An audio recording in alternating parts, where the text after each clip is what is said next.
습니다.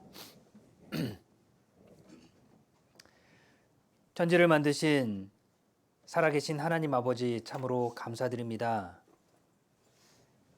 영원히 죽을 수밖에 없는 저희들 구원해 주시고 주님이 머리 되신 몸된 교회 안에 한 지체로 주님 섬기며 살아갈 수 있도록 저희들 이 가운데 모아주시고 풍성한 주님의 말씀과 그리고 저희들이 마땅히 해야 될 일들 알려주심에 더욱 감사드립니다. 저에게 명하신 일들을 통하여 주님의 일을 온전히 할 수 있도록 저희에게 방향을, 저의 마음을 붙잡아 주시고 올바른 길로 인도하여 주셔서 감사드립니다. 그리고 그 뒤에 있을, 그 끝에 있을 하나님의 위로하심과 주님의 귀한 영광에 동참할 수 있음, 그리고 그 상급들 준비해 주심에 더욱 감사드립니다. 2022년 한 해 주님의 귀한 은혜 가운데 저희들 한 해를 무사히 보낼 수 있고 2023년 또한 주님의 귀한 은혜 가운데 시작할 수 있도록 도와주셔서 감사드립니다. 저희의 마음을 새롭게 하여 주시고 주님 위에 더욱 온전히 살아가도록 인도하여 주옵소서. 비록 이 가운데 참여하지 못한 분들도 계시는 줄 압니다. 몸의 병으로 인하여 참여하지 못하신 분들에게 하나님께서 빨리 나을 수 있도록 도와주시고 주님의 귀한 은혜로 회복하여 주님의 일을 온전히 할 수 있도록 인도하여 주옵소서. 어려운 환경 가운데서도 늘 함께 하셨던 주님의 손길 기억하며 올 한 해를 뒤돌아보고 어떠한 일이 있더라도 2023년 또한 주님께서 계획하신 그 은혜 안에서 주님의 손길 의지하며 두려워 떨지 않고 주님만 의지하여 담대히 나아갈 수 있도록 함께하여 주옵소서. 오늘 귀한 말씀 함께하기 위해 나온 저희들에게 필요한 말씀으로 위로하여 주시고 힘주시길 간절히 구합니다. 마치는 시간까지 함께해 주시길 부탁드리며 우리를 사랑하시는 예수님 이름으로 기도드렸습니다. 아멘. 네. 성경 요엘서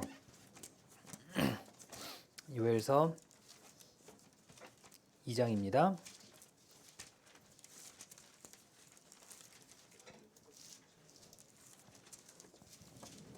요엘서 2장 28절입니다. 요엘서 2장 28절 28절 제가 읽어드리겠습니다. 그 후에 내가 내 신을 만민에게 부어주리니 너희 자녀들이 장래일을 말할 것이며 너희 늙은이는 꿈을 꾸며 너희 젊은이는 이상을 볼 것이며 그때 내가 또 내 신으로 남종과 여종에게 부어줄 것이며 내가 이적을 하늘과 땅에 베풀리니 곧 피와 불과 연기 기둥이라. 계속해서 요엘 2장 28절에 있는 말씀을 중심으로 해서 내 신을 만민에게 부어주리니 라는 제목으로 계속해서 살펴보고 있습니다. 내가 내 신을 만민에게 부어주리니, 그 만민이라고 하는 의미는 어떤 나이의 많고 적음도 아니고 직분이 높고 낮음도 아니고 그리고 돈이 많고 적음도 아니고 능력이 뛰어나고 능력이 없음도 아니고 오직 하나님은 모든 사람에게 공평하게 부어줄 것을 약속하시고 말씀해 주셨습니다. 내 신을 만민에게 부어주리니. 신약으로 표현이 되면 그 신은 성령이죠. 여호와의 신, 성령께서 만민에게 공평하게 부어주시는 겁니다. 그 말씀은 우리 누구에게라도 이 세상에 있는 모든 사람에게 하나님은 공평하게 은혜를 베풀어 주실 뿐 아니라 하나님을 간절히 찾는 사람에게는 늘 그 피할 길을 주시고 인도해 주실 것을 말씀해 주시는 겁니다. 능력의 한계에 부딪힌다 해도 주님께서 그 능력을 뛰어넘을 수 있도록 해주실 것이고 어떠한 어려움 가운데 부딪힌다 해도 하나님께서 그 부딪힘을 극복할 수 있는 힘을 부어주실 것을 약속하신 겁니다. 그렇기 때문에 우리에게는 성령과 함께한다는 것이 너무나 중요합니다. 2022년 한 해를 곰곰이 쭉 한 해 시작부터 쭉 돌아보면요. 정말 내가 많은 일들을 겪었고 많은 어려움들을 겪었을 겁니다. 근데 한결같이 그 안에 겪은 상황들은 다 다를 수는 없지만 한결같은 것은 주님께서는 늘 똑같이 함께 해주시고 우리에게 계속해서 그 힘을 부어주셨다는 것을 우리가 알고 그리고 그것을 깨달았을 때 알았을 때 주님께 감사하며 찬송할 수 있는 그런 시간이 되는 것 같습니다. 특별히 한 해를 돌아보면서 계속해서 내 신을 만민에게 부어주리니라는 제목으로 우리가 하나님의 일꾼으로서 구원받은 사람으로서 어떻게 살아야 되고 그리고 어떤 것들을 다짐하고 살아야 될지를 한 해를 돌아보고 2023년을 준비하자는 차원에서 계속해서 보고 있습니다. 우리 말씀드린 대로 하나님은 모든 사람에게 능력을 부어주시고 성령이 함께 하심으로 너희 자녀들이 장래일을 말한다 그랬습니다. 자녀들이 장래일을 말하고 부족하지만 경험해보지 못했지만 할 수는 없지만 그러나 장래일을 말할 수 있는 능력을 부어주시는 것처럼 부족한 것을 채워주시는 능력이 바로 성령의 역사입니다.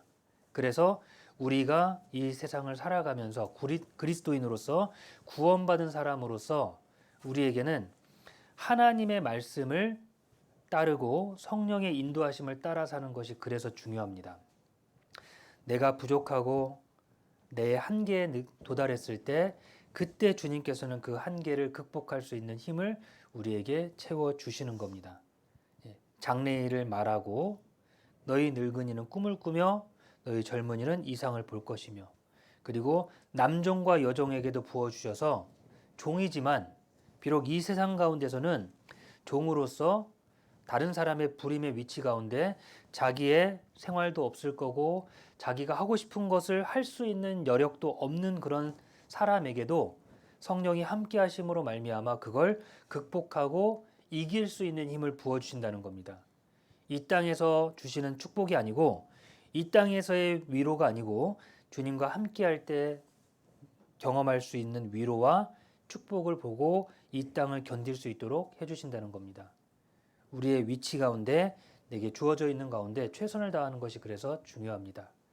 분명 성령의 인도하심을 통해서 내게 그런 환경이 주어졌을 겁니다. 좋은 환경이든 아니면 나쁜 환경이라도 그것 또한 주님께서 우리에게 이유가 있어서 주셨다는 겁니다. 이 세상을 살아가면서 우리는 그리스도인으로서 마땅히 어떤 일들 가운데서도 최선을 다하는 것이 필요합니다. 힘든 일이 다가왔을 때 땀 흘려서 일해야 될 것을 말씀드렸습니다. 땀을 흘린다. 그 땀이 난다는 건 내 몸이 좀 약간은 그걸 할 때 부하라 그러죠. 부하. 뭔가 어떤 그 저항성이 생기는 거예요. 내 힘으로 하기에는 버거우니까 그걸 극복하기 위해서 힘을 쓸 때 땀이 나는 거거든요. 그렇죠? 가끔씩 음식을 먹다 땀을 흘리시면 어때요? 가장 먼저 생각하는 게 내 몸이 이상한가? 그 생각을 하죠. 왜 음식 먹는 게 이렇게 힘들지? 땀이 나는 거예요. 뭐 매운 거 먹어서 땀이 날 수도 있고 더워서 땀이 날 수도 있지만 근데 맵지도 않고 덥지도 않은 걸 먹으면서도 땀이 나는 경우가 있어요. 그건 몸에 이상이 있다는 신호가 되겠죠. 그런 것처럼 우리가 땀을 흘린다는 건 이 세상에서 내가 어떠한 그 버거운 것들, 내 힘으로 그냥 쉽게 할 수 있는 것들이 아니라 그 일을 하기 위해서는 노력이 필요하고 수고가 들어갈 때 땀이 나는 겁니다. 그래서 의사를 정기 검진을 할 때나 의사가 문답을 할 때 이제 많이 물어보는 것들이 최근 뭐 일주일간, 최근 한 달간 땀을 흘리면서 운동해 본 적이 있는지를 물어봐요. 미국에서는 안 그런 것 같은데 한국에서는 물어보거든요. 최근에 땀 흘리면서 운동해 보신 적 있으세요라고 이제 물어봐요. 그만큼 몸을 활동을 했는지를 물어보고 좀 그것이 그 몸의 건강을 지키는 지름길이기 때문에 땀을 흘리면서 운동한 시간을 물어보게 됩니다. 그 얘기는 우리 몸이 아무런 수고도 하지 않고 노력도 하지 않고 살아가는 건 우리 몸에 도움이 되지 않는다는 거예요. 땀을 흘려서 노력하고 수고해야 내 몸의 건강이 지켜지는 겁니다. 반드시 우리는 몸을 사용하고 힘써서 일하도록 설계가 되어 있어요. 이미 아담이 에덴 동산에서 쫓겨난 것으로 인해서 범죄한 것으로 인해서 모든 사람에게 주어진 법칙은 땀 흘려야만 무언가를 얻을 수 있다라는 겁니다. 그전에는 땀 흘리지 않고 얻는 것이었지만 이제는 범죄함으로 인해서 땀 흘려서 얻도록 만드셨어요. 그러면서 뭘 생각하냐면 하나님께서 최초에 만드신 에덴 동산이 얼마나 축복이었고 하나님이 우리에게 주시는 귀한 은혜였는지를 생각해 보도록 일부러 땀 흘리도록 만들어 놓으셨다는 거예요. 땀 흘리고 고생해야 그것이 귀한 줄 압니다. 그렇죠? 땀 흘리지 않고 살아간다면 귀한 줄 모르는 거예요. 우리가 공기를 얻기 위해서 수고하시나요? 열심히 해서 공기를 얻어보시나요? 특히 미국에 계시면서 그런 일은 거의 없을 겁니다. 미국은 그래도 공기도 깨끗하고 그나마 좋잖아요. 한국만 가봐도요, 봄이 되면 이제는 마스크를 하지 않으면 못 살아갈 정도가 됐어요. 황사, 그리고 미세먼지. 그래서 창문을 열어놓으면요, 환기시킨다고 창문을 열어놓으면 방 안에 바닥에 그 검은색 먼지들이 쌓여요. 예. 그러다 보니까 마스크를 쓰지 않고 공기를 밖을 다닌다는 건 어려운 상황이 되었거든요. 그런 상황이 되니까 마스크를 벗고 숨을 쉬고 다닌다는 것이 얼마나 행복한지를 그제서야 알게 되는 겁니다. 예. 무언가 쉽게 얻으면 그냥 숨을 들이쉬고 내쉬는 것만으로 하나님께 감사해 본 적은 없다는 거죠, 우리가. 전에도 말씀드린 것처럼 종이 한 장 넘기는 것도 이게 복인지를 우리는 알지 못했다는 겁니다. 그런 거 느껴보셨나요? 종이 한 장 넘기는 게. 그리고 그냥 내가 말을 하는 것만으로도 감사할 때가 있는 거예요. 말을 하고 싶은데 기침 때문에 말을 못하고, 그렇죠? 목이 아파서 말을 못하고, 목소리가 안 나올 때도 있는 거예요. 나도 모르게 내가 제어할 수 있는 부분이 아니라는 거죠. 자, 무언가를 얻기 위해서 힘써 볼 때, 그때 그것이 얼마나 귀한 줄 알게 되는 겁니다. 하나님께서 애쓰고 힘써서 땀 흘려서 일하도록 설계하신 이유는 딱 한 가지예요. 인생으로 고생하게 하신 이유는 딱 한 가지입니다. 바로 하나님께서 우리에게 주신 복이 얼마나 큰지를 생각해 보도록 그렇게 해주셨다는 거예요. 땀 흘리고 수고해야 되는 겁니다. 창세기 3장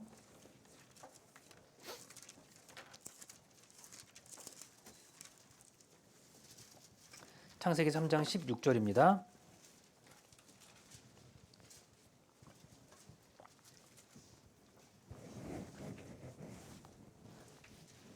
창세기 3장 16절.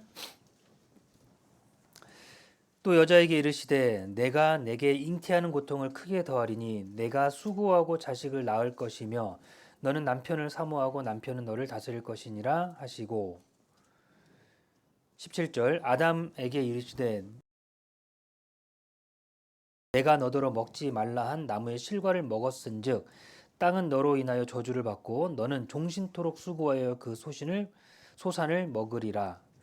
땅이 내게 가시덤불과 엉겅퀴를 낼 것이라. 너의 먹을 것은 밭의 채소인즉. 예. 자, 분명히 하나님께서는 아담의 범죄함으로 인해 선악과를 먹지 말라고 한 선악과를 먹은 것으로 인해서 징계를 내리셨습니다. 그 징계의 첫 번째가 여자에게는 잉태하는 고통을 크게 더하신다 그랬습니다. 그리고 아담에게는 땅은 너로 인하여 저주를 받는다 그랬어요. 땅은 너로 인하여 저주받고 땅이 엉겅퀴를 내고 땅이 가시덤불을 내게 된 것은 땅 자체가 잘못된 게 아니라 그 땅을 다스리고 그 땅에 살고 있는 사람의 범죄로 인해서 그렇게 가시덤불과 엉겅퀴를 내게 될 것임을 말씀하신 겁니다. 그래서 19절에 내가 얼굴에 땀이 흘러야 식물을 먹고 필경은 흙으로 돌아가리니 그 속에서 내가 취함을 입었음이니라. 너는 흙이니 흙으로 돌아갈 것이니라 하시니라. 자, 생명을 얻기 위해서는 큰 희생이 따라야 되고 무언가 음식을 얻기 위해서는 노력과 수고가 따라야 됩니다. 이게 하나님께서 정해 놓으신 섭리예요. 그렇죠? 수고하지 않고 무엇을 얻는다는 건 그건 하나님 앞에 불순종하는 것이며 그리고 게으른 증거라는 겁니다. 하나님이 우리에게 주어주신 귀한 하나님의 그 섭리, 바로 힘든 일이라도 땀 흘려서 일하라고 말씀해 주셨어요. 땀 흘려서 일해야 됩니다. 데살로니가후서 3장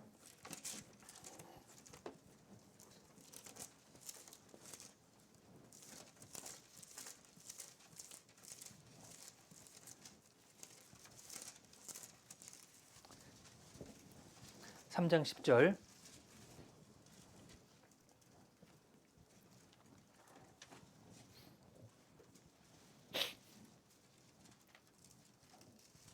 데살로니가후서 3장 10절입니다.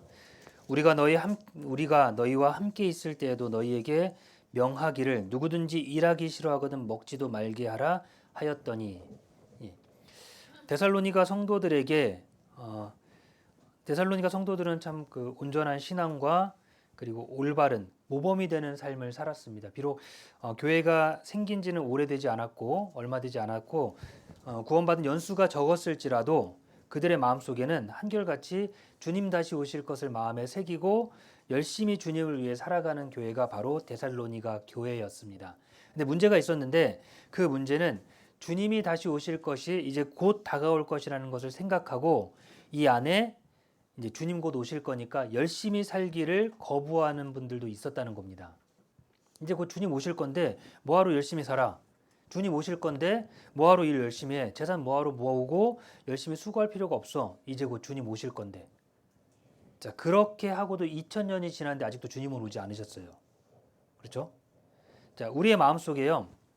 자, 그 당시에도 이런 마음을 가지고 있으니까 일하지 않고 수고하지 않고 그냥 살아가려는 사람들이 이 교회 속에 분명히 있었다는 겁니다. 근데 그때 사도들의 가르침은 한결같았습니다. 그 사도들의 가르침은 어디서 왔죠? 하나님의 말씀으로부터 왔습니다. 아까 봤던 창세기 3장에 기록된 대로 하나님이 땀을 흘려야 먹을 것을 얻을 수 있다고 말씀하셨고, 그리고 생명을 탄생시키는 일도 크게 힘써야만 탄생시킬 수 있도록 하나님께서 만들어 놓으셨어요. 자, 그 가르침을 통해서 이제 교회를 가르치고 교회를 든든히 세웁니다. 일하기 싫어하거든 먹지도 말게 하라 그랬어요. 노력하지 않거든 먹지도 말게 하라 그랬습니다. 세상에서도 당연한 거잖아요. 일하지 않으면 먹지 못하는 건 당연한 겁니다. 하나님께서 우리에게 그리스도인으로서 우리의 삶의 목표를 정하도록 말씀하셨고 그 목표를 이루어 나가기 위해서 우리가 비전을 가진 사람으로서 목표를 가진 사람으로서 어떻게 살아가야 될지를 당부하시는 겁니다. 어떤 희생이든지 간에 각오하고 그것을 극복하기 위해서 나아가야 된다는 거예요. 무언가를 이루기 위해서는 희생을 해야 됩니다. 무언가 이루기 위해서는요. 직업을 유지하고 직장을 유지하기 위해서는 내가 애써야 돼요. 아침에 눈을 떠야 되고 그리고 직장 가운데 그 일터 가운데로 나가기 위해서 수고하고 노력해야 됩니다. 그거부터 시작하는 거예요. 수고하지 않고 무언가를 이룰 수 있습니까? 그냥 내가 아무런 노력하지 않고 무언가를 유지할 수도 없다는 겁니다. 모든 희생이 필요하고 그 희생을 통해서 나아가는 것이 필요해요. 여기 강하게 말씀하셨죠. 누구든지 일하기 싫어하거든 먹지도 말게 하라 하였더니 일하기 싫으면 먹지도 말게 하라 그랬습니다. 자, 그런데 정말 중요한 건 하나님께서 이렇게까지 사도들을 통해서 말씀하신 이유는 그 당시에 성도들의 삶 가운데요. 주님 오실 날이 가까웠으니까 너무 삶을 정해진 것 없이 주어진 대로 일이 이렇게도 했다가 저렇게도 했다가 막 흘러가는 거예요. 그걸 규모 없는 삶이라고 지정하셨어요. 규모 없는 삶이라고. 자, 6절 보시면요. 형제들아 우리 주 예수 그리스도의 이름으로 너희를 명하노니 규모 없이 행하고 우리의 받은 유전대로 행하지 아니하는 모든 형제에게서 떠나라. 예. 자, 규모 없이 행하고 우리에게 받은 유전대로 우리에게 전한 말 그리고 우리가 지켜야 될 규례대로 행하지 아니하는 모든 형제에게서 떠나라. 모든 형제에게서 떠나라 그랬어요. 어떤 사람이요? 어떤 사람, 어떤 형제를 떠나라 그랬습니까? 규모 없이 행하는 것. 규모 없다는 게 뭘까요?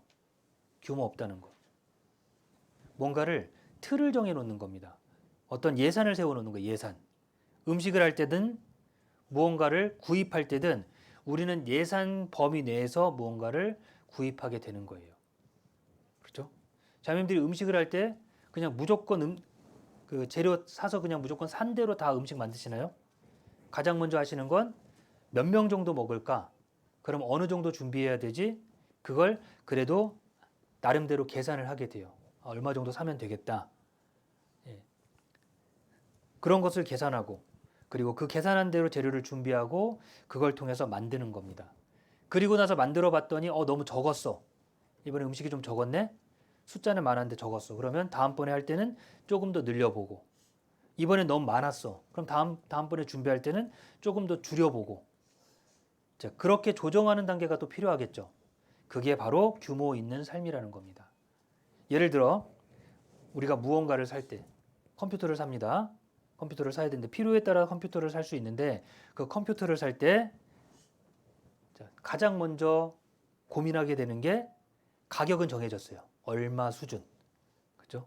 얼마 수준에 그래도 제일 좋은 게 뭘까를 살펴보는 겁니다. 그 가격 대비해서.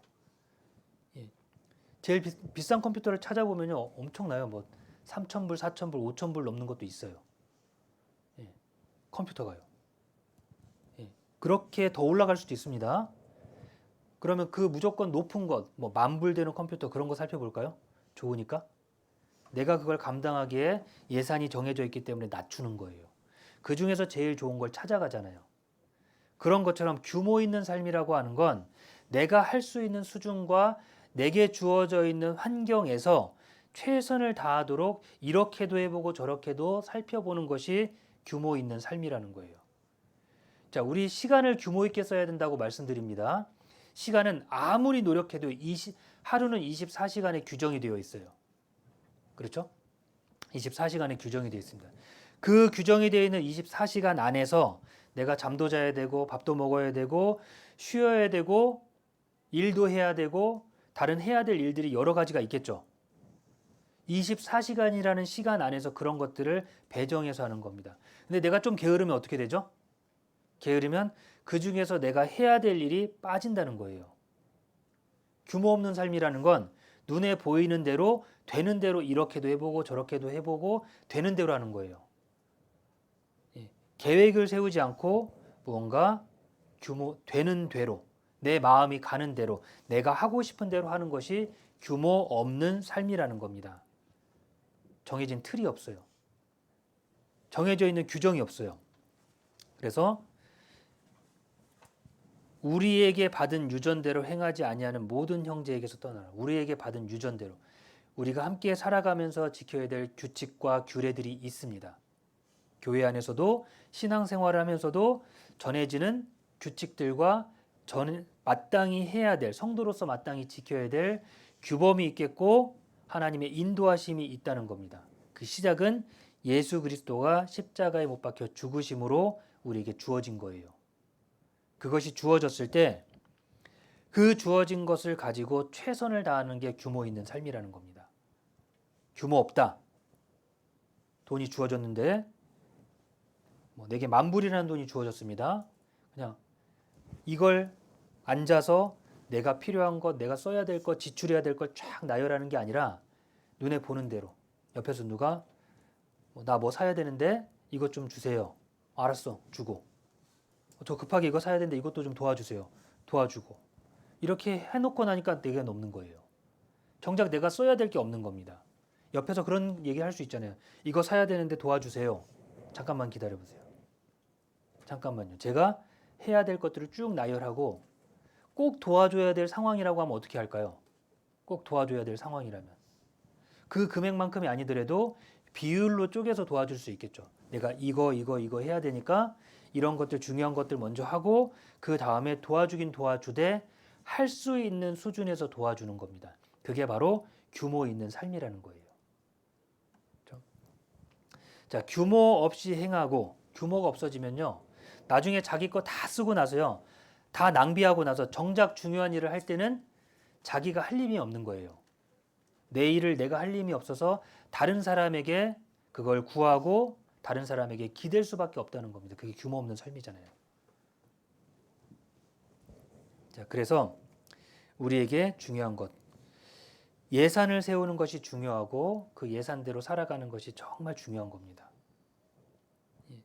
8절에 누구에게서든지 양식을 값없이 먹지 않고 오직 수고하고 애써 주야로 일함은 너희 아무에게도 누를 끼치지 아니하려 함이니 아무에게도 누를 끼치지 않도록 누라는 게 뭐예요?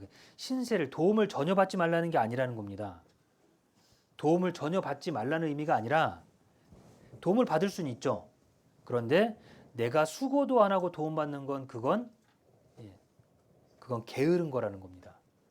나는 수고하지 않았습니다. 내 것을 위해 노력하지도 않았어요. 그리고 도와달라고 얘기하는 거예요. 내가 일하지 않고 어떤 어려움이 생겨서 내가 돈이 필요하고 그 돈을 내가 급하게 모아야 되는 거예요. 그럼 어떻게 해야 될까요? 내가 수고하고 노력해서 모아둔 것이 있다면 모아둔 것을 통해서 뭐 저금을 했거나 모아 저축했던 돈을 가지고 그 급한 일을 처리하는데 부족한 돈이 있어요. 모아봤지만 감당이 안 됩니다. 그러면 도움을 구할 수는 있겠죠. 그렇죠? 그런데 나는 내가 먹고 싶은 거 다 먹고 쓰고 싶은 거 다 쓰고 모아놓은 돈도 전혀 없어요. 다 쓰다 보니까. 그런 상황에서 도움만 구하는 건 그건 결국 게으른 모습이라는 겁니다. 규모 있는 삶이라는 건 우리에게 주어져 있는 하루, 우리에게 주어져 있는 365일이라고 하는 1년 가운데 내가 해야 될 것들을 정해놓고 그걸 이루기 위해서 도전해보고 수고하고 꼭 이뤄야 되는데 내가 능력이 부족해서 못했다면 그러면 도움을 받고 또 그것을 도와주기도 하고 그래야 되지 않을까요? 우리는 도움받지 않고는 살아갈 수가 없습니다. 항상 도와줘야 되고 그렇기 때문에 하나님께서 우리를 교회 가운데 두시고 연합을 시켜줬다는 겁니다. 연합하도록 하신 거예요. 그래서 10절과 같이 말씀하신 거예요.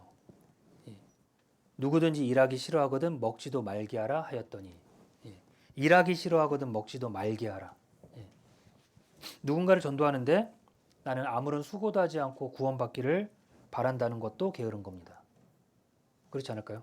다른 분들 전도하는데 기도하지 않고 기도해주지 않고 그리고 내가 전도하는 분들을 위해서 기도해달라고 하고 전도해달라고 하고 인도해달라고 하는 것도 게으른 거예요.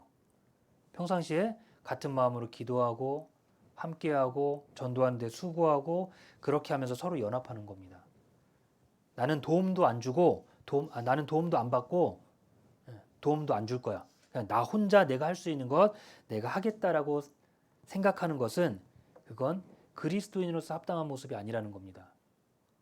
정상적인 모습도 아니에요. 난 도움도 안 주고 도움도 안 받을 거야.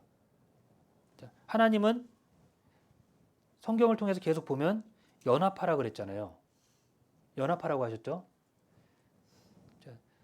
수요 말씀을 통해서 말씀하시는 게 성령이 하나 되게 하신 것을 힘써 지키라고 그랬죠. 성령의 역사. 하나 되게 하신 게 성령의 역사예요. 그걸 우리에게 힘써 지키라고 그랬는데 하나 됐다라고 하는 건 같은 목표로 같은 일을 같이 애써서 수고하는 게 하나 된 거예요. 근데 나는 내 할 일 내가 따로 할 거고 내가 잘할 거야.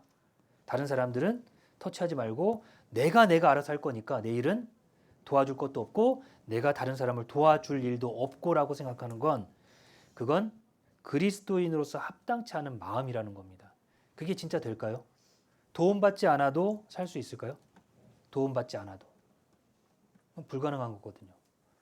도움받아서 살 수밖에 없는 거고 서로 도와가면서 살 수밖에 없는 거예요. 그게 하나님이 정해주신 우리 삶의 섭리입니다. 그래서 일하기 싫어하거든 먹지도 말게 하라.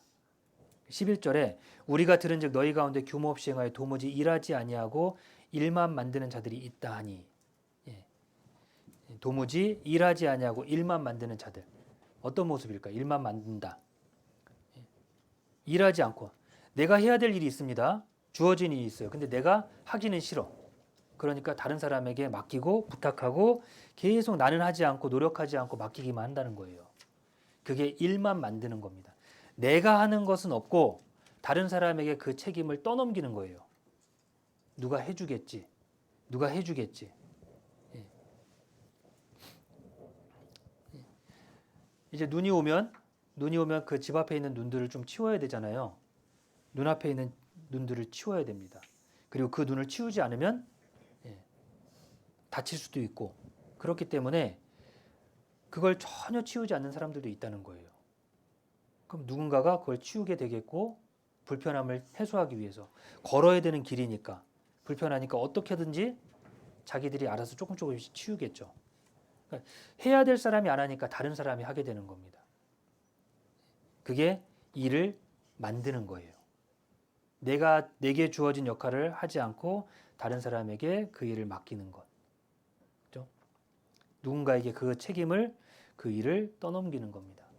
전도할 사람이 있습니다. 전도할 사람을 데리고 와서 내가 교회 가운데서 챙기고 내가 보살펴 주는 건 당연한 거예요.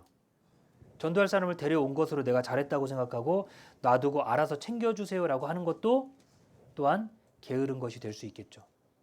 자, 그건 그렇게 하다 보면 어떻게 생각이 되냐면 이 사람이 교회 가운데서 말씀을 제대로 듣지 못하고 인도가 제대로 되지 못하면 교회 책임으로 돌리는 거예요.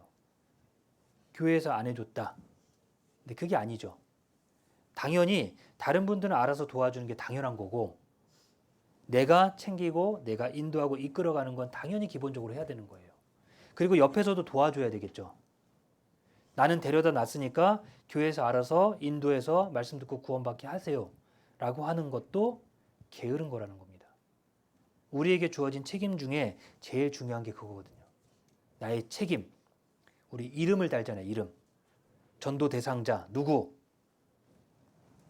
대상자 이름이 있고 대상자를 인도하는 기도 부탁한 사람이 이름이 있어요. 그걸 왜 정해놨을까요? 그 영혼에 대한 책임을 본인이 담당해서 지고 그리고 그 영혼을 이끌고 말씀 듣도록 하고 좋은 환경 가운데 들을 수 있도록 챙겨주고 하는 모든 것들이 자신의 책임이라는 겁니다. 데려다 놓은 것으로 끝나는 게 아니라 모든 책임은 자기가 지는 거예요. 회사에 큰 일이 생기면 그 책임은 누가 지죠? 대표이사가 책임을 지는 거예요. CEO가. 왜냐하면 그 사람이 마지막에 사인을 했거든요. 사인을 했고 결제를 했기 때문에 그 결제에 대한 책임은 결국 그 사람이 질 수밖에 없는 거예요. 마찬가지입니다. 내게 주어져 있는 일, 하나님이 특별히 내게 맡겨주신 일이 있어요. 다른 사람은 감당할 수 없는 일, 다른 사람은 다 이해할 수 없는 일들을 하나님이 내게 개인적으로 맡겨주신 것들이 있을 거예요. 내 개인적인 일들이 있겠죠? 그걸 위해서 내가 책임지고 내가 해야 되는 겁니다. 나의 책임이라는 거죠. 내 할 일 이만큼 딱 띄어서 이만큼만 내가 하면 되고 이만큼은 누가 하고 이만큼은 누가 하고 그렇게 되면 어떻게 될까요? 가운데 빈 공간이 생기는 거예요. 빈 공간이 생깁니다. 틈이 생기겠죠? 그것들이 남는 거예요. 그것들이 낭비되는 거예요. 예. 그 경제 용어 중에도 이게 규모의 경제라는 것이 있습니다. 그 규모의 경제라는 거 쉽게 얘기하면 그게 뭐냐면 한 산업을 할 때 그 산업에 연관성이 있는 곳끼리 이렇게 모여 있는 거예요. 뭐 음식점으로 한번 설명을 드려볼까요? 설렁탕집으로 설명을 하면 설렁탕을 만들려면 뼈를 구워야 되죠. 뼈를 구하려면 뼈에 뭐가 붙어오죠? 고기가 붙어와요. 고기가 붙어오고 그 뼈만을 살 수 없으니까 조금 더 덧붙여서 고기를 사게 됩니다. 그리고 삶게 되고 그 고기 삶아진 고기를 또 팔아요. 그러니까 어차피 삶아질 거 그 안에 나오는 고기를 팔고 그러다 보니까 뼈가 있으니까 뼈를 삶아서 삶은 국물로 내서 그러면 장사하는 입장에서는 이득이잖아요. 어차피 남겨지는 음식, 버려져야 될 음식.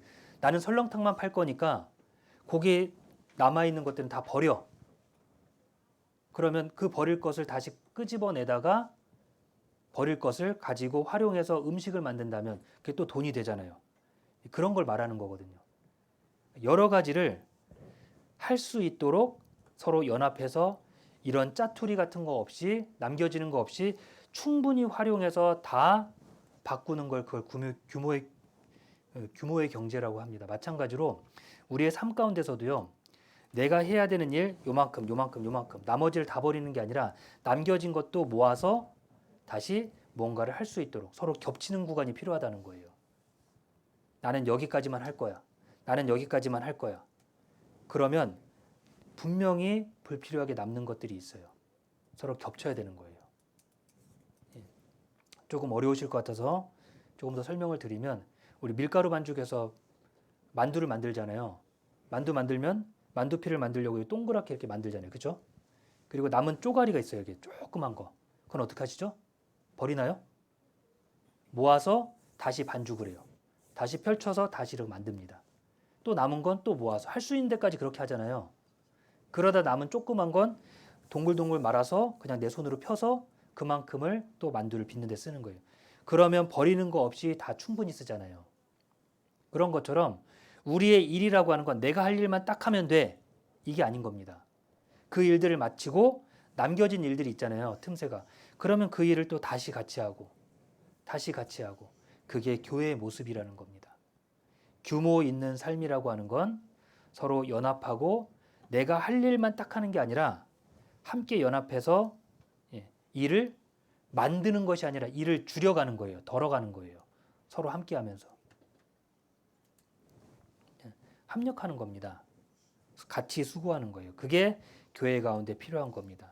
하나님은 우리의 삶 가운데 우리의 삶의 목표를 가지고 한 해를 살아가기 위해서 우리 그리스도인답게 살아가기 위해서 우리에게 주신 것은 예산을 더 잡으라는 거예요.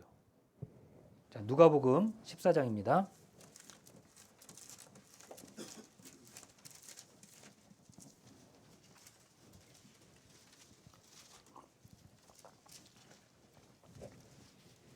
누가복음 14장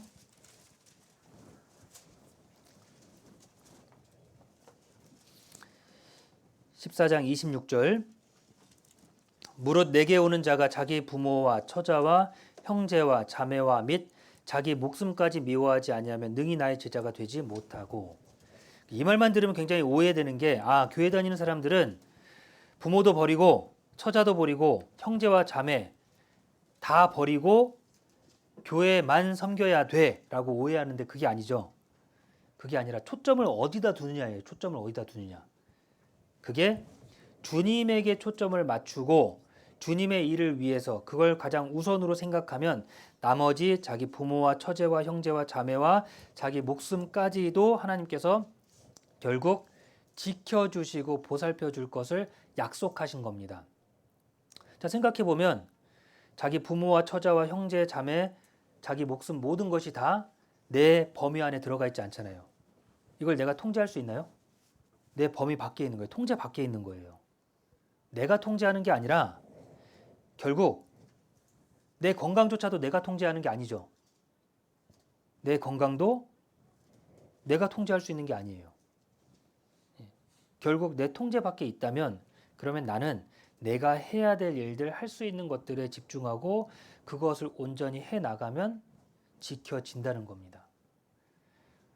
과도하게 무언가를 과도하게 하는 것은 시간 낭비가 된다는 거예요. 내가 할 수 없는 것에 고민을 너무 많이 하는 거예요. 2023년을 고민하는 거예요. 내년도에 어떻게 살지? 내년도 여름에는 뭘 해먹고 살까? 내년 여름에는 무슨 일이 생길까? 봄에는 무슨 일이 생기고 가을에는 겨울에는 또 팬데믹이 또 올까? 여름에는 태풍이나 큰 자연재해 같은 게 올까? 내년 겨울에는 너무 추워서 눈이 많이 내릴까? 폭설이 내려서 제대로 걸어 다니지 못할 정도로 눈이 많이 내릴까? 그걸 고민하든 고민하지 않든 달라지는 건 있을까요? 고민한다고 해서 달라지는 게 있을까요? 한 가지만 하면 되는 거예요. 그런 비상 상황 진짜 있을지 없을지는 모르지만 그러나 그것이 생겼을 때 어떻게 해야겠다는 기준만 잡아놓고 있으면 돼요. 근데 그 기준을 지나쳐서 너무 오랫동안 그걸 두고 생각을 한다는 거예요. 그렇게 되면 어떡하지? 그런 상황이 생기면 어떡하지? 그러다 보니까 시간이 계속해서 낭비되고 아무것도 못하는 겁니다. 주님은 그걸 말씀하시는 거예요. 자, 그래서 27절에 누구든지 자기 십자가를 지고 나를 좇지 않는 자도 능히 나의 제자가 되지 못하리라. 자기 십자가는 누가 짊어주셨냐면 주님이 우리에게 주어주신 십자가입니다. 내가 해야 될 일이에요. 당장 내가 해야 될 일입니다. 2023년이 너무 고민이 돼서요. 직장을 안 나가고 하루 종일 그것만 고민을 하고 있는 거예요. 일주일 내내 직장 안 나가고 내년도를 고민하고 있는 거예요. 어떡하지? 자, 그렇게 하시나요? 내년도 계획을 세울 때 그럴 정도까지 고민하시는 분 계시나요? 내게 주어져 있는 맡겨진 일을 하면서 그 사이사이 시간에 그런 고민도 하고 그런 대비도 한다는 겁니다.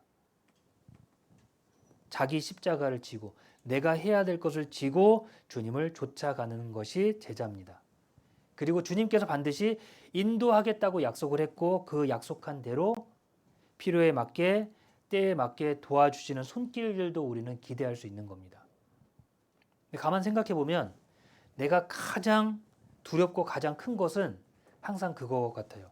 내가 한 번도 생각해 보지 못한 일이 내게 주어졌을 때 그때 어때요? 그때 가장 두렵죠. 근데 그런 건 앉아서 계산해 본 일이 아니라는 거예요. 예측해 본 일도 아니라는 겁니다. 그럴 때 우리가 어떻게 해야 되겠냐 이거죠. 어떻게 해야 될까요? 제일 중요한 걸 놓치면 안 된다는 겁니다. 주님을 의지하고 주님께 맡기고 주님을 위해서 주님께 기도하고 구하는 것. 그렇죠?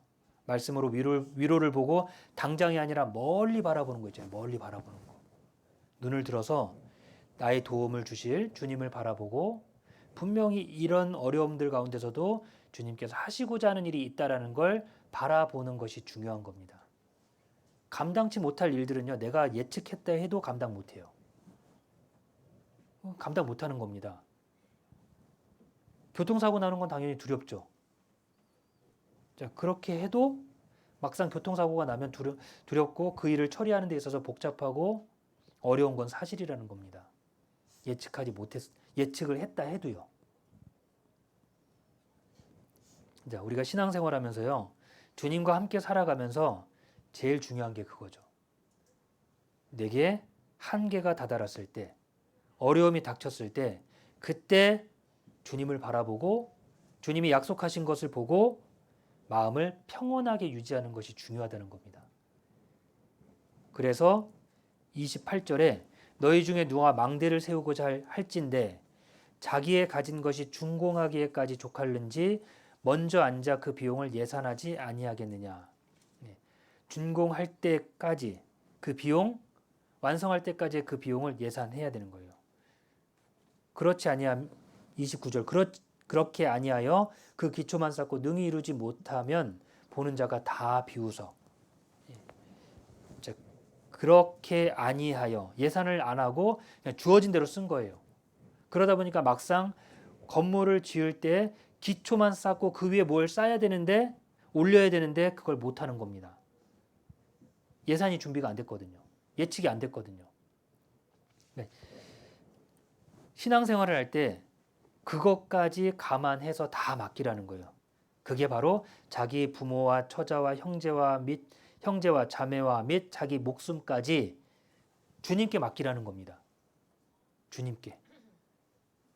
주님이 내게 약속하신 것은 그걸 주님께 맡기고 어차피 내가 다스릴 수 있는 범위 안에 있는 게 아니니까 주님께 맡기고 주님께 기도하고 살아가는 것처럼 그렇게 예산을 넓히라는 겁니다. 그리고 우리에게 주어져 있는 일들 그 가운데 목표를 세웠다면 희생할 것을 포함시키셔야 된다는 거예요. 목표를 세웠습니다. 자, 1년 성경 올해는 이독을 해야 되겠다. 그거 뭐죠? 성경 이독이라는 의미가 뭘까요? 성경을 읽기 위해서 희생해야 될 것이 있다는 거예요. 그걸 하려면. 뭘 희생해야 될까요? 내가 쉬는 시간을 줄여야 돼요.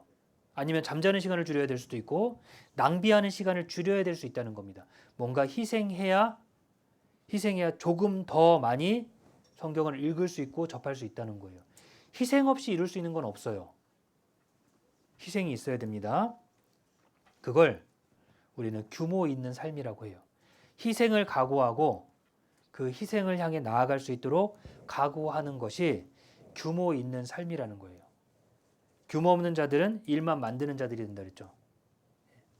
성경을 마음에 어려움이 있고 괴로움이 있을 때 기도하고 성경을 보고 주님으로 채워야 되는데 앉아서 고민하다 보니까 성경은 읽지 않고 고민하고 시간을 낭비하다 보니까 결국 내 마음에 채워지는 건 없어요. 채워지는 건 없습니다. 그럼 똑같은 거예요. 채워지는 건 없으니까. 그 시간에 주님을 보고 주님의 말씀으로 위로받고 기도하는 것이 필요하다는 겁니다. 기도하는 것이 필요한 거예요.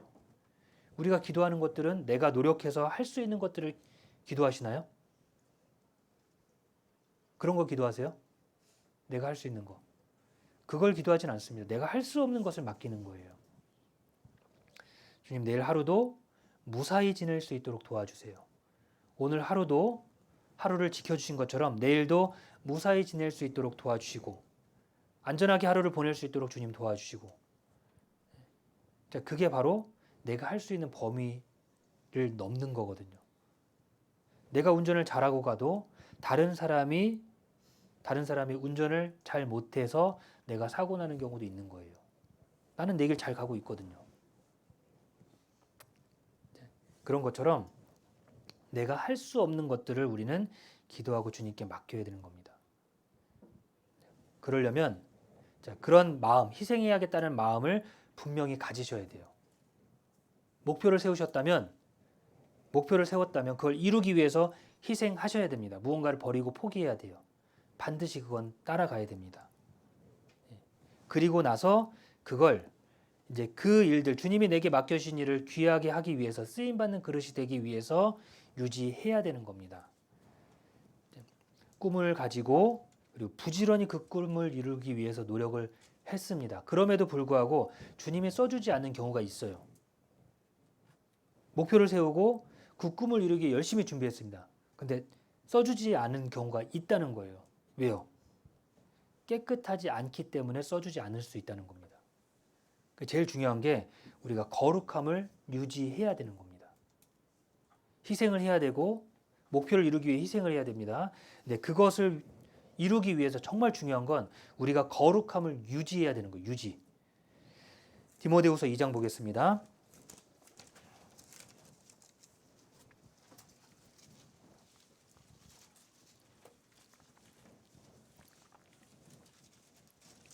디모데후서 2장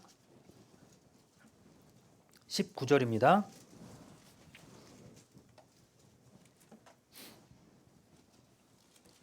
디모데후서 2장 19절.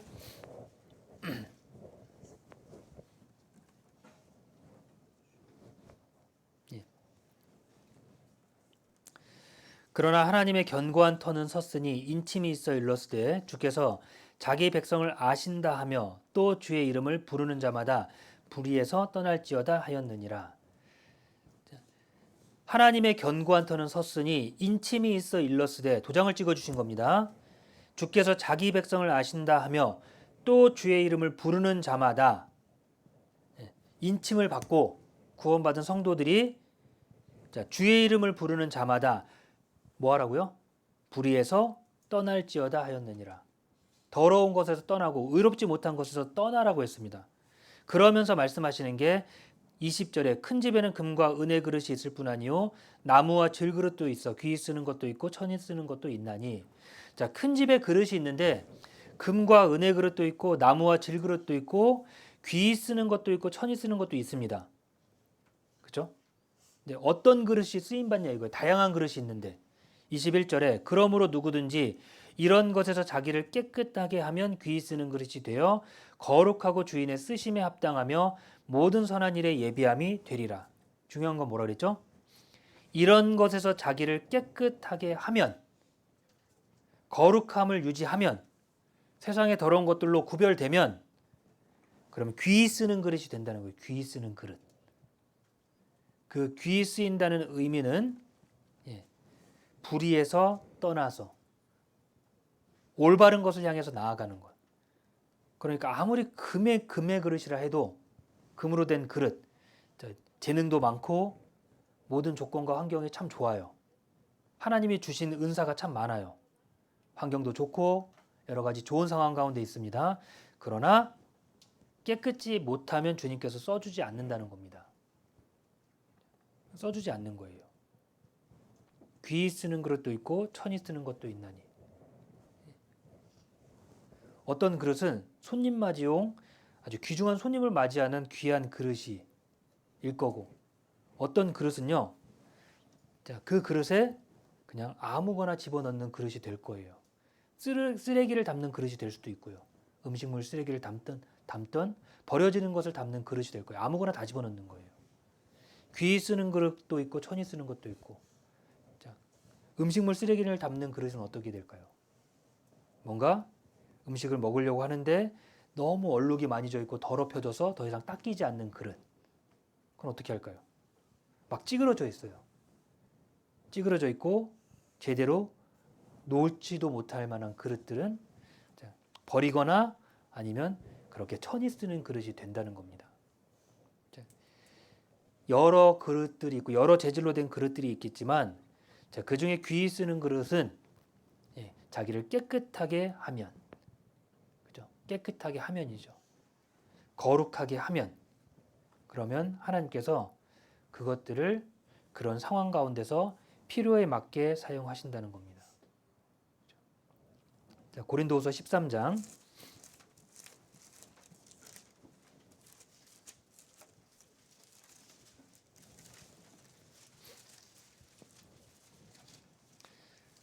13장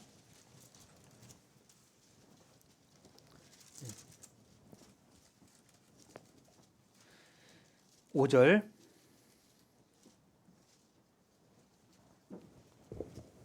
13장 5절 너희가 믿음에 있는가 너희 자신을 시험하고 너희 자신을 확증하라. 예수 그리스도께서 너희 안에 계신 줄을 너희가 스스로 알지 못하느냐. 그렇지 않으면 너희가 버리운 자니라. 너희가 믿음에 있는가 너희 자신을 시험하고, 내가 정말 믿음 가운데 살고 있을까? 온전히 살고 있을까? 시험해야 되는 거예요. 이게 결국 자기를 깨끗하게 하는 길입니다. 늘 돌아보는 거예요. 자기를 돌아보는 거예요. 내가 주님과 함께 걷고 있는 그 길을 깨끗하게 걷고 있는지 아닌지를 내 스스로를 시험하고, 시험한다는 거 점검하는 겁니다. 시험 볼 때 어떡하죠? 시험 볼 때 누가 문제를 내준 것을 내가 잘 배웠는지 배우지 않았는지 선생님이 문제를 내주고 내가 그 문제를 풀잖아요. 그게 시험입니다. 마찬가지로 내가 내는 문제 내가 맞추죠. 내가 문제를 냈어요. 그럼 내가 맞추는 건 당연한 거 아닌가요? 문제를 내는 순간 나는 그 답을 알아요. 내가 내는 문제가 아니라 다른 사람이 낸 문제를 내가 풀어보는 겁니다. 그러니까 기준이 내 기준이 아니라 다른 것이 기준이 돼야 된다는 거예요. 그 기준을 가지고 내가 한번 비춰보고 맞춰보는 겁니다. 내가 보면 나는 참 신앙생활 잘하고 있잖아요. 이 정도면 뭐 뛰어나진 않아도 적당히 잘하고 있다고 생각을 해요. 내가 봤을 때는. 그런데 기준을 어디다 해야 된다고요? 맞춰주는 겁니다. 친구들끼리도 그래요. 학교에 있으면 내가 잘하고 누가 잘하고 그런 게 그건 내가 잘 알아. 얘기할 수는 있거든요. 근데 제일 좋은 건 딱 한 가지예요. 선생님이 내준 문제를 풀어보면 정리가 돼요. 누가 진짜 잘했고 못했고가 정리가 됩니다. 너희 자신을 시험하라 그랬습니다. 내가 문제를 내고 내가 푸는 게 아니라 하나님이 내주신 말씀을 내게 비춰보고 테스트해보는 거예요. 정말 잘하고 있나? 그리고 너희 자신을 확증하라. 그리스도께서 너희 안에 계신 줄을 너희가 스스로 알지 못하느냐. 그렇지 않으면 너희가 버리운 자니라. 그리스도께서 우리 마음속에 있는지, 첫 번째는 이제 구원입니다. 구원. 내가 구원받은 것에 대한 확신을 분명히 해야 되고, 그리고 구원받은 이후에는요, 그 안에 계신 주님의 말씀대로 내가 살아가고 있는지를 살펴보는 거예요. 어떤 중요한 순간이 닥쳤을 때 내 선택의 기준은 주님이냐 아니면 내가 하고 싶은 거냐, 그걸 살펴보는 거죠. 너희가 믿음에 있는가 너희 자신을 시험하고, 그래야 깨끗게 되는 겁니다. 그래야 버려지는 거예요. 그러면서 거룩하게 나아가는 겁니다. 괜찮을까? 아닐까? 그럴 때는 당연히 어떤 기준이 있겠죠. 기준이. 지금 시간이 빠른가? 이 정도 가면 안 늦었을까? 빨리 갈까? 아니면 늦었을까? 요즘에는 내비게이션으로 미리 켜보죠. 미리 찍어봐요. 몇 분. 보니까 막히는 것 같네? 그럼 조금 더 빨리 출발해야겠다. 그죠? 그 기준이 잡히잖아요. 근데 평상시에 내가 가던 대로 교회까지 가는데 15분이면 돼. 항상 그 정도였으니까. 근데 그렇게 가고 있는데 보니까 큰 사고가 있거나 아니면 공사가 있어서 길을 막아놨어요. 그럼 어떻게 되죠? 늦어지는 거예요. 도착이 늦어지는 거예요. 중요한 일이 있을 때 먼저 확인을 해보는 겁니다. 정상적인 속도로 갈 수 있을까? 아닐까? 중요한 것이 있을 때요. 그렇죠? 출근할 때나 퇴근할 때는 우리가 조금이라도 더 지체하지 않기 위해서 미리 그 루트를 확인하잖아요. 길을 확인하고 막히나 아니면 좀 더 빠른 길을 찾거나 그렇게 하잖아요. 시험하고 너희 자신을 시험하고 이 길이 맞을까? 내가 하는 게 맞을까?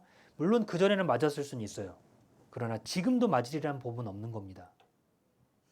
내년에도 그게 똑같이 맞으리라는 법은 없어요. 그렇죠? 아닐 수도 있는 거예요, 내년에는. 올해는 그랬지만 내년에는 아닐 수도 있고. 올해는 안 됐지만 내년에는 될 수도 있고요. 너희 자신을 시험하고 더러운 것에서 멀어져야만 거룩함을 지켜야 우리가 주님이 사용하시는 귀한 그릇이 되는 겁니다. 2023년에 주님을 위해서 살기 위해서 주님을 위한 삶을 유지하기 위해서는 우리가 목표도 세우고 그것을 위해서 열심히 준비하는 건 당연히 중요해요. 그러나 그 다음 중요한 건 내가 거룩한 삶을 유지해야만 되는 겁니다. 그래야 되는 거죠. 그리고 두 번째는 육신의 정욕을 피하는 거예요. 피하는 겁니다. 피하는 거. 보일 때 그걸 피하고 돌아가고 도망하는 거. 그게 필요한 겁니다. 디모데후서 2장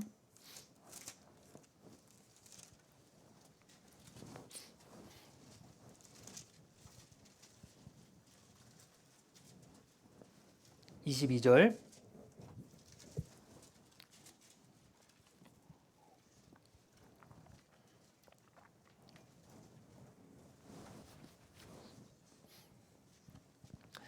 또한 내가 청년의 정욕을 피하고 주를 깨끗한 마음으로 부르는 자들과 함께 의와 믿음과 사랑과 화평을 좇으라. 또한 내가 청년의 정욕을 피하고 청년의 정욕을 어떻게 하라 했죠? 피하라 그랬어요. 피하라 그랬죠. 그러면 무언가 내가 뻔히 보니까 내가 이걸 못 지킬 것 같고 내가 못 이길 것 같으면 피하고 도망가는 게 제일 현명한 방법이라는 겁니다. 자, 요셉이 보디발의 아내가 요셉을 유혹했고 요셉은 그 자리를 피했어요. 피했죠. 그 자리에서 버틴 게 아니라 피한 겁니다. 옷을 붙잡았을 때 옷을 버려두고 나아간 거예요. 피한 겁니다. 마찬가지로 내가 연약한 부분들, 내가 넘어졌던 부분들, 분명히 그런 부분들이 있다면 피하는 게 제일 현명한 겁니다. 안 되는 걸 억지로 하려고 하다 보면 그러면 23절에 보면요. 어리석고 무식한 변론을 버리라. 이에서 다툼이 나는 줄 알미라. 어리석고 무식한 변론. 피하면 되는데 내가 감당하지 못할 상황이 되면 피하면 되거든요. 근데 그걸 버티고 있다 보면요. 어리석고 무식한 변론이 되게 될 수밖에 없는 거예요. 그 상황에. 내가 능력이 안 되면 피하는 게 맞고 능력이 없으면 인정하는 것이 맞는 거고. 그렇죠? 그런데 능력은 없고 모르는 게 맞는데 그걸 피하지 않고 그 자리를 버티고 있다면요. 그것을 내가 어떻게 해서든지 이겨내려고 한다면요. 결국에는 어리석어서 넘어질 수밖에 없다는 겁니다. 잠언 22장에 슬기로운 자는 재앙을 보면 숨어 피한다 그랬잖아요. 그렇죠? 슬기로운 사람은요. 재앙을 보면 숨어 피하는 게 슬기로운 사람이에요. 어리석은 자는 나아가다 해를 받느니라. 그 말씀하고 비교해 보면 내가 청년의 정욕을 피하고 육신의 정욕을 피하는 거예요. 육신의 정욕을 우리가 어떻게 이깁니까? 육신에 욕심이 없습니까? 욕심 없는 분들 계세요? 거짓말이에요. 욕심 없는 분들이 없을 수가 없습니다. 먹는 것에 욕심 있는 분들, 돈에 욕심 있는 분들, 그렇죠? 그런 욕심 있는 분들이 있어요. 명예에 욕심 있는 분들, 욕심이 다 있어요. 없을 수가 없습니다. 자, 그런 상황이 되면 피하는 거. 당연히 어렵겠죠. 자, 그런 상황을 피하도록 하는 것이 현명하다는 겁니다. 슬기로운 자는 재앙을 보고 숨어 피하지만 어리석은 자는 나아가다 해를 받는 거예요. 나아가다 해를 받는 겁니다. 피하라. 버리라.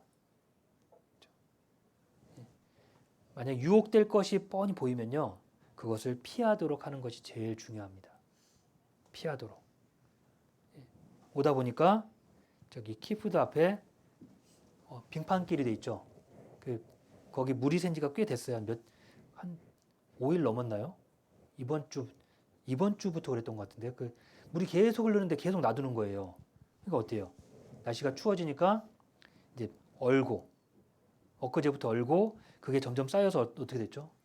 거의 그 연성만큼, 컬브사이드만큼 올라왔잖아요. 얼음이 계속 쌓일 겁니다.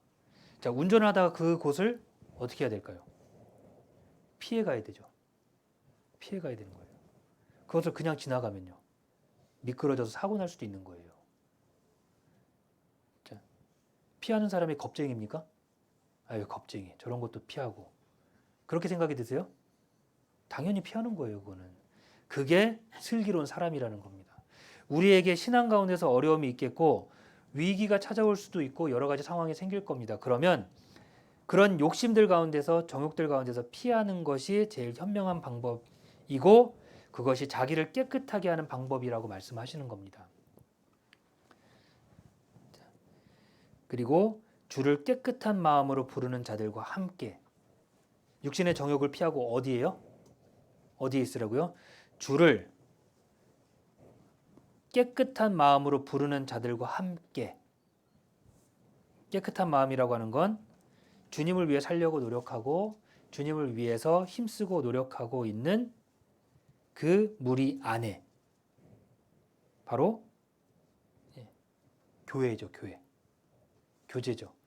주님을 위해 더 수고하고 열심히 살고자 하는 자들과 함께입니다. 함께라는 것이 빠지면요, 연합이라는 것이 빠지면 성경은 우리에게 이해될 수가 없습니다. 항상 함께, 연합해서 이게 포함이 되어 있는 거예요. 함께 의와 믿음과 사랑과 화평을 좇으라. 함께 쫓아가라 그랬거든요. 의를 따라가고 믿음과 사랑과 화평을 좇아 나가는 거예요. 어떻게 해요? 함께. 누구와 함께요? 주를 깨끗한 마음으로 부르는 자들과 함께. 그 사람들은 앞에 있는 내가 청년의 정욕을 피하고 주를 깨끗한 마음으로 부르는 자들과 함께. 결국 우리 교회는 청년의 정욕을 피하고 주를 깨끗한 마음으로 부르는 자들이 모여 있는 곳이 교회고, 그리고 그것을 통해서 의와 믿음과 사랑과 화평을 쫓아 나가는 거예요. 그럴 때 하나님은 우리를 통해서 귀하게 영혼이 건져지는 역사를 해 주실 거고, 더 많은 구원받는 역사를 통해서 교회가 성장하도록 해 주실 거고, 그 일들을 이루어 나가신다는 겁니다. 함께입니다. 함께. 그죠? 2022년도 함께였어요. 그죠? 2022년도 함께였습니다. 전보다 더 연합이 됐는지 안 됐는지 그건 모르지만, 그러나 제일 중요한 건 함께. 육신의 정욕을 피하고 주를 깨끗한 마음으로 부르는 자들과 함께 우리가 이 교회 가운데 주님이 우리를 모아주셨습니다. 매년 매해마다 계속해서 교회가 생기는 역사를 우리는 보고 있습니다. 한국에, 전 세계에 계속해서 교회가 생겨요. 새롭게 자립한 교회들도 있고, 그리고 자립했던 교회가 입당식을 해서 전 세계 교회들 가운데 입당식을 한다는 걸 알려주는 공문들도 굉장히 많이 올라옵니다. 곳곳에서 칠레, 필리핀, 남미, 아시아 여러 곳에서요 계속해서 입당식이 되고 있어요. 왜요? 육신의 청년의 정욕을 피하고 주를 깨끗한 마음으로 부르는 자들과 함께 의와 믿음과 사랑과 화평을 좇으니까 주님이 결국 그렇게 성장시켜 주신다는 겁니다. 교회의 성장도 그와 같고 우리 개인의 성장은 어떨까요? 똑같은 겁니다. 개인의 성장도 똑같이 연합이 되어서 전도하는데 함께 나아가고 주님을 위해 살기 위해 함께 나아갈 때 그때 우리는 한층 더 성장하고 온전하게 나아가게 되는 겁니다. 혼자가 아니라 함께 하는 겁니다. 함께. 그렇죠? 거룩한 주님의 교회 가운데, 주님의 일 가운데 거룩하게 쓰임받는 그릇이 되기 위해서는 당연히 기본적으로 목표를 가지고 살아야 되고, 그리고 그 목표를 이루기 위해 힘써야 되는 것이 필요합니다. 그건 못지않게 정말 중요한 건 거룩함을 가지고 살아가야 되는 겁니다. 우리 그리스도인의 자세. 첫 번째, 거룩함이 나타나도록 생활하는 것이고, 두 번째는 그 육신의 정욕을 피해가는 거예요. 내가 특별히 욕심 많은 것들이 있다면, 특히 내 마음속에 내가 얻고자 하는 것들이 있다면 그것을 피하는 것이 현명하다는 겁니다. 어쩌면 그런 것들 대부분이 아마 물질적인 부분일 겁니다. 물질적인 부분이 특히 그런 것에 마음을 많이 뺏기고 마음이 흔들리게 되어 있어요. 물질적인 부분이. 참 신기하죠. 왜냐하면 물질적인 부분은 내가 이 세상을 살아가는 데 있어서 꼭 필요한 직접적인 것이기 때문에 그렇습니다. 가장 기본적인 거잖아요. 먹고 살아야 돼요. 먹고 그리고 쉬어야 될 집이 있고 입어야 되고 먹어야 되고 그리고 주택. 내가 머물러야 되는 곳이. 이게 다 어디서 나오냐 이거죠. 물질에서 나오는 거예요, 결국. 물질에서 나오는 것. 제일 중요한 건 있는 것으로 족한 줄을 아는 게 중요한 거예요. 있는 것에 족한 줄. 아유, 내 신세 맨날 이렇게 똑같은 상황에 똑같은 모습으로 똑같은 거 먹고 있고 똑같은 데서 이렇게 살아가고 있어. 만약 우리 그리스도인들의 마음이 그렇다면 어떨까요? 그런 상황을 주신 주님이, 그런 상황을 주신 하나님이 원망스러울 거예요. 왜 나는 이렇지? 물질적인 게 직접적으로 연관이 되어 있습니다. 있는 바에 족한 줄로 알라. 있는 것에 족한 줄. 내가 지금 가지고 있는 것, 누리고 있는 것, 그것에 만족하는 삶. 그렇죠? 부족하죠. 부족하지만 제일 중요한 건요. 부족하지만 베푸는 삶. 제일 중요한 건 마음이죠. 지난주에도 말씀드렸던 것처럼 마음이 제일 중요합니다. 마음이.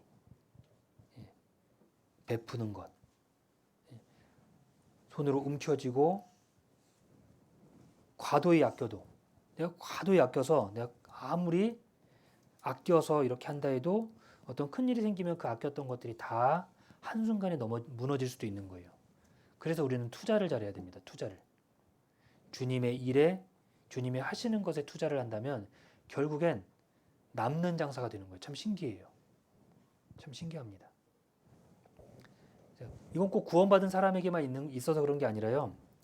구원받지 않은 사람에게도 작은 돈이지만 그 작은 돈을 가지고 정말 잘 정리해서 자기 쓰임에 맞게 규모 있게 딱 정해놓고 쓰는 분들이 있어요. 구원 받고 안 받고를 떠나서요. 자, 그런 분들에게는 남아요. 뭔가가 꼭 신기하게 남습니다. 왜요? 정리가 돼 있는 겁니다. 규모를 정해놨고 아껴 쓰고 과도히 아껴도 내가 미처 아끼지 못한 부분들, 미처 내가 생각지 못한 부분들에 있어서 큰 것이 나갈 수도 있거든요. 우리가 아끼는 것, 제일 중요한 건 작지만 적어도 서로 베푸는 것이 중요한 겁니다. 특히 사랑이 더 그래요. 사랑도 그렇고 베푸는 것이 어때요? 베풀면 채워지고 그렇지 않나요? 너무 인색하면 어때요? 내 할 건 내가 하고 내가 먹을 건 내가 해먹고 그러니까 딱 그 안에서만 이렇게 한다면 그게 인색한 삶인 겁니다. 베푸는 거죠. 나눠주기도 하고 나눠줬던 것이 또 어떻게 돼요? 또 다시 나눠지게 되고요. 베풀어지는 거 되지 않을까요? 들어오기만 한다면. 사해바다는 죽은 바다예요. 그죠? 거긴 식물이 살 수 없는, 너무 짜서 염분이 너무 높아서요. 거기는 식물이 살 수 없는 공간입니다. 사해바다는 물을 내보낸 적이 없어요. 들어오기만 합니다. 그죠? 들어오기만 해요. 근데 계속 흐르는 물은 어떻죠? 계속 흐르는 물은요, 깨끗하게 유지되는 겁니다. 계속 흐르는 물. 근데 흐르지 않고 고여 있는 물은요, 썩게 되고 냄새가 나게 됩니다. 시냇가 옆은요, 졸졸졸 흐르는 꾸준히 계속해서 흘러나가는 시냇가는요, 그 물 자체에 냄새가 나진 않아요. 막 이끼가 끼거나 그러진 않습니다. 계속 흘러나가면. 그러나 고여 있으면요, 이끼가 끼고 그리고 썩는 냄새가 나게 되는 겁니다. 우리의 신앙 가운데서도 우리는 부족한 가운데 베푸는 것이 필요해요. 서로 돕는 게 필요해요. 내가 할 수 있으니까, 내가 다 가능하니까, 그게 아니라 내 할 것만 볼 게 아니라 서로 보고 서로 베푸는 것이 필요합니다. 물질적인 부분, 그것에 너무 위축돼서 살아가다 보면요, 베푸는 것에 너무 인색하게 됩니다. 심지어 주님의 일을 하게 되는 것에도 인색하게 돼요. 정말 중요한 건 적지만 주님을 위해서 내가 무언가를 희생하고 주님의 일을 위해서 그것을 한번 드려보라는 거죠. 그게 과연 어떻게 내게 돌아왔는지는 시간이 지나고 그렇게 해보면 알게 되는 겁니다. 해봐야 하는 거예요. 왜냐하면 주님도 그렇게 하셨거든요. 이 땅에서 주님도 배도 고프셨고 잠잘 때도 없으셨고, 그렇지만 잠잘 때도 없고 어디 가서 다른 사람들한테 인정받지 못하는 상황 가운데서도요, 부족했지만 주님도 능력 없어서가 아닙니다. 능력은 있었지만 주어진 상황을 가지고, 육신적으로는 주어진 상황을 가지고 병 고치는 은사와 그런 것들을 행하셨다는 거예요. 자기 몸을 위해서 주님이 기적을 행하셨습니까? 자기 입을 위해서 주님이 기적을 행하셨습니까? 자기가 머물 곳을 위해서 기적을 행하셨습니까? 그런 적은 없으셨거든요. 못해서가 아니라 할 수 있지만 자기를 위해서는 주어진 것 상황 가운데서 최선을 다했고, 그리고 다른 사람을 위해서는 그 능력을 발휘하셨다는 거예요. 그런데 최종적으로 십자가는요, 십자가 능력 없어서가 아니라 능력이 있지만 자기에게 주어진 십자가이기 때문에 그 능력을 자기의 고통을 안 받는 곳에 쓰지 않고 다른 사람들을 위해서 사용하셨다는 거예요. 주어진 것에 우리가 마음이 작아지고 그것에 너무 겁을 낸다면 주님의 일을 하는데 항상 부딪힐 것이 생기고 나아가는데 문제가 생길 수밖에 없습니다. 베푸는 삶. 나를 위한 것보다 다른 사람을 위해서 베푸는 삶. 내게 다른 사람을 도운 힘이 있다면 도와줘야 되죠. 어려움에 처한 이웃이 보입니다. 그럼 그 이웃을 도와주고 함께하는 것이 필요하겠죠. 율법에 분명히 정해놓은 것이 내 원수의 짐승입니다. 짐승이 구덩이에 빠졌어요. 그걸 봤습니다. 어떻게 하라고요? 가서 도와줘야 된다 그랬어요. 봤어요. 지나갈 수도 있거든요. 원수의 짐승이 빠졌고 위기에 처해 있어요. 그럼 도와주는 것이 맞다고 그랬어요. 왜냐하면 도와줄 수 있는 힘이 있으니까. 그게 하나님이 정해놓으신 법이에요. 우리에게도 내가 할 수 있는 일들과 할 수 있는 것들에 대해서 최선을 다하는 것, 특별히 주어진 것에 내 스스로가 마음이 적어지지 않고 베푸는 것에 한번 베풀어 보세요. 어떤 것이든지. 내 힘이 닿는 데까지 도울 수 있으면 베풀고, 물질적인 부분이나 다른 것들 베풀 수 있는 대로 베풀면요, 그게 베풀어지면 다시 안 채워질 것 같잖아요. 그럼 또 채워집니다. 또 채워져요. 신기하게 채워져요. 하나님이 그걸 채워주십니다. 그게 바로 우리 교회를 통해서 주시는 하나님의 은혜고 하나님에 대한 섭리입니다. 교회가 베푸는 것에 다른 교회의 어려움들을 살피고 다른 지역에 있는 교회들의 어려움을 돕고 베푸는 것에 먼저가 되면요, 그러면 그걸 하나님께서 다른 방법으로 채워주십니다. 우리 교회당 얻은 것도 마찬가지잖아요. 교회당 얻은 거. 우리가 다 알아서 할 거니까 도움 필요 없습니다. 그렇겠습니까? 먼저 우리가 해야 되는 것에 마음을 두고 최선을 다해봤습니다. 켄터키 수양관을, 믿음관을 건축한다 그래서 그것에 우리 교회당도 옮겨야 되지만 그래도 형제자매들과 함께 교제하고 정해서 켄터키 수영관에 먼저 했잖아요. 그러고 나니까 비록 시간은 지났지만 근데 예상보다 훨씬 빠르게 우리가 미네올라에 있는 교회당을 얻을 수 있게 됐지 않습니까? 그게 우리 힘으로 가능했을까요? 우리 힘으로? 210만 불. 자, 그때 처음에 저희가 알아볼 때 210만 불 그러면 비싸서 쳐다도 못 보던 금액이에요. 그렇죠? 근데 그걸 꿈꾸고 그걸 할 수 있도록 채워지게 된 게 뭐냐 이거죠. 적지만 뭐 금액적으로 많고 적음을 떠나서 적지만 그래도 동참하고자 하는 마음이 하나님께서 그걸 보시고 다른 방법으로 또한 채워주시는 겁니다. 베푸는 것이 중요한 거예요. 그래서 우리에게 주어져 있는 대로 우리에게 해주시는 대로 항상 우리는 깨끗하게 거룩함이 나타나도록 생활을 해야 되고 육신의 정욕을 피해서 그렇죠? 그리고 여기 뭐라고 그랬죠? 함께 의와 믿음과 사랑과 화평을 조치라. 함께 조치라 그랬거든요. 그리고 베푸는 거예요. 베푸는 거. 가진 것을 가장 먼저 이거부터 하세요. 내가 현재 가진 것을 족하게 생각하세요. 먼저는. 그거부터. 그걸 감사하게 생각하고 그걸 족하게 생각하고 족하다는 건 그래 이 정도를 가지고 내가 잘 정리해서 운영을 해보는 거예요.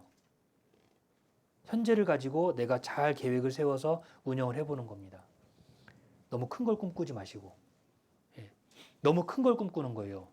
시작할 때 내가 내년도 목표는 이거야 라고 세워놓고 그걸 이루기 위해서는 큰 도움이 있어야만 이 목표를 이룰 수 있는 것을 계획한다면 그건 시작하기도 전에 끊어질 수도 있는 거예요. 시작하기도 전에. 내가 지금 현재 가지고 있는 것을 가지고 어떻게 하면 거기서 만들어 볼까를 고민하고 할 때 결국 그 안에서 불필요한 것들이 정리가 됩니다.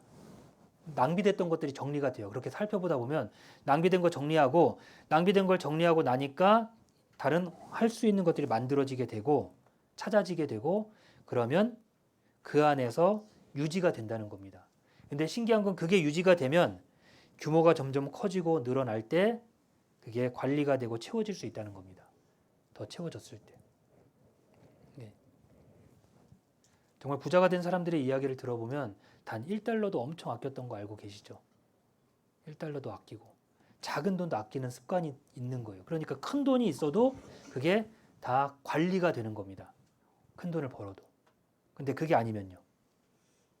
그게 아니면 평상시에 아껴 쓰고 관리하는 것이 없었다면요.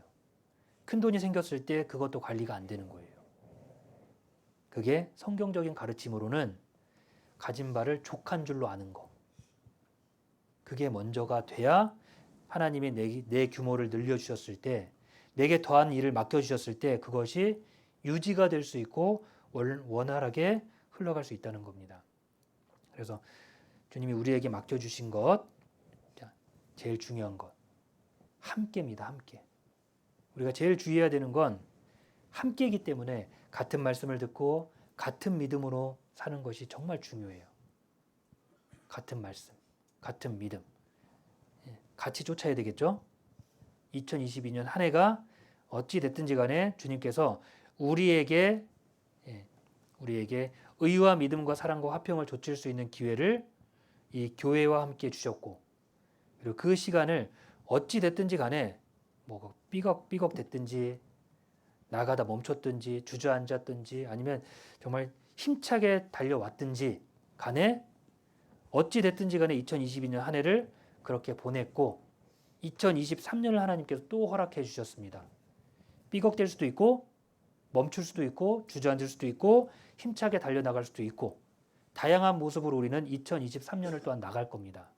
제일 중요한 건 22절에 또한 내가 청년의 정욕을 피하고 주를 깨끗한 마음으로 부르는 자들과 함께 의와 믿음과 사랑과 화평을 좇으라. 이게 중요하죠.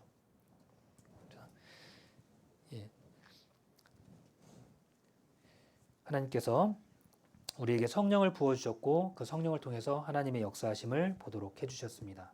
귀한 시간 2022년 한 해 이제 달력으로 한 줄 남았습니다. 한 줄 남았죠. 내년에 1월 1일자로 달력은 바뀌고 2023년으로 이제 바뀌게 됩니다. 남은 기간 동안 아직 목표를 잡지 못하셨다면 말씀, 한 해를 살아가야 될 말씀을 정하시고 그리고 내가 꼭 지켜야 될 말씀들, 꼭 지켜야 될 목표들을 좀 세워보시고 그 목표를 이루기 위해서 노력을 해주시면 좋겠습니다. 거기다 한 가지 더 부탁드리고 싶은 건 개인적으로 내가 암송해야 될 구절을 정하시고 1년 동안 그 구절을 한번 누가 점검하든 점검하지 않든 스스로가 계속해서 그 구절을 반복적으로 보시면서 암송하시면 좋겠어요. 한번 정하셔가지고 딱 한 절만 정하실 건 아니죠. 이왕 1년 하실 거면 좀 커야 되지 않겠습니까? 좀 커야 됩니다. 하기 위해서요. 쭉 한번 계속 읽어보시면서 노력도 해보시고 애써보세요. 1년 내내 그걸 암송하기 위해서요. 좀 버겁더라도. 그러고 나서 돌아보면 그 암송을 통해서 내가 이거 내게 주신 하나님의 그 은혜와 하나님이 내게만 주시는 그 만나 같은 것들이 분명히 그 속에 있을 겁니다. 꼭 그렇게 한번 해보세요. 꼭. 아셨죠? 예. 그래서 혹시 필요하시면 템플릿이 있기 때문에 예쁘게 그 안에 만들어 드릴 수도 있어요. 사진도 넣어 드릴 수 있고 출력도 해 드릴 수 있습니다. 목표를 정해놓고 말씀을 정하고 목표를 정하고 그것을 딱 출력해서 아니면 써서 꼭 성경에 꽂아서 반복적으로 계속 보시면서 노력하고 한번 도전해 보세요. 한번 애써 보세요. 한번 애쓰는 겁니다. 애쓰는 거. 안 되는데 애쓰는 거예요. 그래 보면 1년 뒤가 다르실 겁니다. 그렇게 해서 수고해 주시고요. 어찌됐든 2022년 한 해 교회 안에서 우리 뉴욕 교회라는 이름으로 주님과 함께 이런저런 일들 수고할 수 있도록 주님께서 역사해 주시고 그리고 그 안에 동참할 수 있도록 해주신 것 또한 감사되고 올해 구원받으셔서 또한 저희와 함께 하시면서 교제할 수 있도록 새로운 분들도 함께 연결해 주신 것도 주님의 은혜라고 생각합니다. 물론 그 가운데는 함께 있다가 더 이상 교제하지 못하고 떠나가신 분들도 계실 거고 다양한 분들 계시죠. 그러나 주님은 이런저런 모습으로 포기하지 않고 끝까지 수고하기를 저희에게 바라실 겁니다. 그 일을 위해 더욱 애써주시고 수고해 주시길 부탁드리겠습니다. 기도하고 마치겠습니다. 사랑이 많으신 하나님 아버지 참으로 감사드립니다. 오늘 귀한 시간 함께하여 주셔서 더욱 감사드립니다. 2022년 한 해를 보호해 주셨던 것처럼 2023년도 저희들 주님의 은혜 가운데서 채워주시고 인도해 주실 것을 기대하고 저희의 삶을 돌아보고자 합니다. 더욱 온전하게 주님 오실 그날 바라보며 주님께 감사하며 살아가도록 함께하여 주옵소서. 귀한 시간 인도해 주시며 감사드리며 주님의 귀한 뜻 가운데 주님의 말씀을 마음에 새기고 살아가도록 저희 각자를 보살펴 주옵소서. 병 가운데 계신 분들 주님의 은혜로 도와주시고 인도하여 주옵소서. 우리를 사랑하시는 예수님 이름으로 기도드렸습니다. 아멘.